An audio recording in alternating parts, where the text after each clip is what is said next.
आपने इतिहास में पढ़ा होगा कि प्राचीन मिस्र सभ्यता में बड़े पैमाने पर ममी होती थी। इसमें किसी भी इंसान की मौत के बाद उसके शव को केमिकल्स से संरक्षित करके रखा जाता था, जिसे ममी कहते थे। सिर्फ मिस्र में ही नहीं बल्कि दूसरे देशों में भी ममी का अस्तित्व देखा गया है। लेकिन क्या आप जानते हैं हमारे भारत देश में भी ममी है? इस वीडियो में हम उसी के बारे में बताएंगे। जिस ममी की हम बात कर रहे हैं ये हिमाचल प्रदेश में मौजूद है। ये ममी लगभग 550 साल से अधिक पुरानी मानी जाती है और सबसे रोचक बात यह है कि इस ममी को जीवित माना जाता है। जी हाँ, गांव के बुजुर्गों का इस ममी के बारे में कहना है कि 15वीं शताब्दी में यहाँ गांव के एक संत तपस्या कर रहे थे। ये उन्हीं की ममी है। पौराणिक कथाओं में हमने अक्सर ये सुना है कि ऋषि मुनि किसी देवता को प्रसन्न करने के लिए सैकड़ों सालों तक तपस्या कर रहे थे। कहते हैं कि ये संत भी तपस्या कर रहे हैं, वो भी एक या दो नहीं बल्कि करीब 550 साल से। जी हाँ, तिब्बत से करीब 2 किलोमीटर की दूरी पर लाहुल स्पीति के ग्यू नामक गांव में एक संत की ममी पाई गई है। हैरान कर देने वाली बात यह है कि इनके बाल और नाखून आज भी बढ़ रहे हैं, इसलिए विशेषज्ञ इसे ममी मानने से कतरा रहे हैं। स्थानीय लोगों के अनुसार इस ममी का संबंध सांगा तेंजिन नाम के एक लामा से है, जिसकी मृत्यु लगभग आधी शताब्दी से पहले 45 साल की आयु में ही हो गई थी। एक आधिकारिक बयान में ये पता चला है कि ममी भारत तिब्बत सीमा पुलिस ने सड़क निर्माण कार्य के दौरान पाई थी। कुछ का कहना है कि ये ममी खुदाई का काम करते समय देखी गई थी, लेकिन स्थानीय लोगों का दावा है कि वर्ष 1975 में भूकंप के बाद एक पुराने मकबरे को खोलने के बाद सांगा तेंजिन का ममीकृत शरीर मिला, लेकिन इसके बारे में जानकारी और इसकी खुदाई 2004 के बाद की गई थी।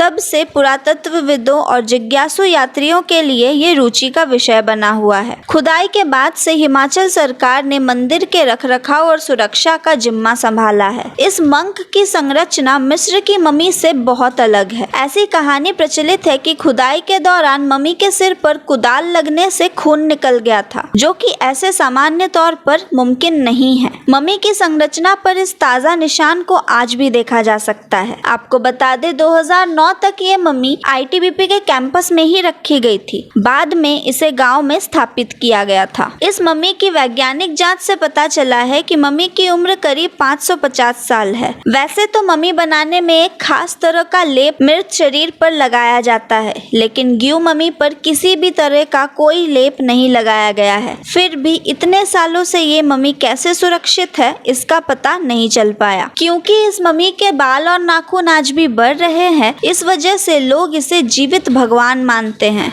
और इसकी पूजा करते हैं। सांगा तेंजिन की ममी आज एक मंदिर में विराजमान है। ममी का मुंह खुला हुआ है, दांत दिखाई दे रहे हैं और आंखें खोखली है। ऐसी अनोखी ममी पूरे दुनिया में कहीं नहीं है। अगर आप भी यहाँ जाना चाहते हैं तो इस गांव की दूरी काजा शहर से लगभग 80 किलोमीटर है। ये जगह शिमला से लगभग 430 किलोमीटर और मनाली के कुंजुम दर्रे के माध्यम से 250 किलोमीटर दूर है। इस घाटी में पहुँचने के लिए आप अपनी गाड़ी की मदद ले सकते हैं। यहाँ आने का सबसे अच्छा समय गर्मियों का है। तो कैसी लगी इस 550 साल पुरानी ममी की कहानी? कमेंट्स में जरूर बताएं और देखते रहें धर्म संवाद। मैं थी तमिश्री, धन्यवाद।